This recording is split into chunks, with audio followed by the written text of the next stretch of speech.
Well, a desperate operation is resuming this morning to free a humpback whale after it became trapped in Sydney Harbour. For more, we're joined by marine scientist Dr. Vanessa Pirotta in the studio now. Vanessa, as always, so good to see you. Thank you. So how concerned should we be right now about the whale's welfare? Well, this whale yesterday was reported to be swimming quite well, and that was a bit of a challenge because it's swimming fast, it's got gear on it, and us as humans want to try and help it. So that's the challenge. And if I've brought Winston, my little prop along you got a prop for us. Yes. So fortunately, no entanglement is a good entanglement, but it appears that the tail stock, where the tail is here on the animal, is entangled. And so by placing floats that you might have seen New South Wales National Parks Authority do, the idea is to slow the whale down, so that we can get to it. So it seems ironic we're placing more gear on an already entangled whale.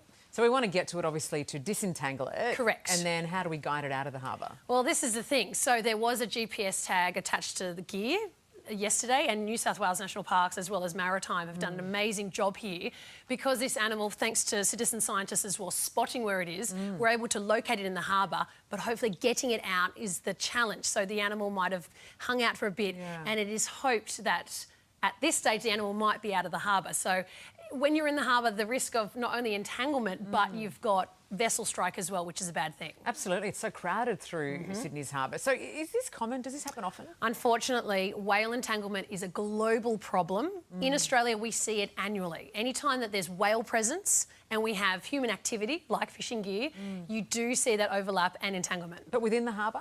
In the harbour, you don't often see that. Whales sometimes come in the harbour. Last year, unfortunately, we had 2 whales in the harbour, which is good to see, but there was an interaction with the ferry, which is a negative thing. OK, so what happens from here? From here, early morning, plans have been made. New South Wales National Parks Authority as well as Indigenous rangers, like the Gamay Rangers, have all been having good communications to try and best assist this individual, or at least locating it. So because there's no tracker on the whale, we don't know where it is, or at least hopefully as we speak, this is very much unfolding.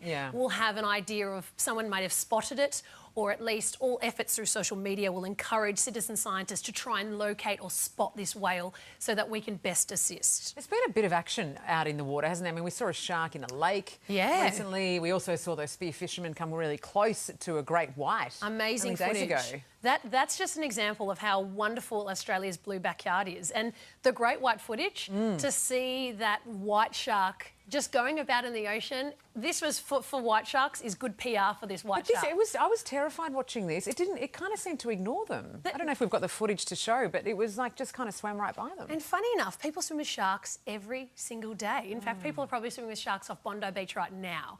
And so this is a great example of a shark going about its day, doing its thing, and as you can see in this footage, a gorgeous creature. I mean, sharks are just beautiful as well as whales.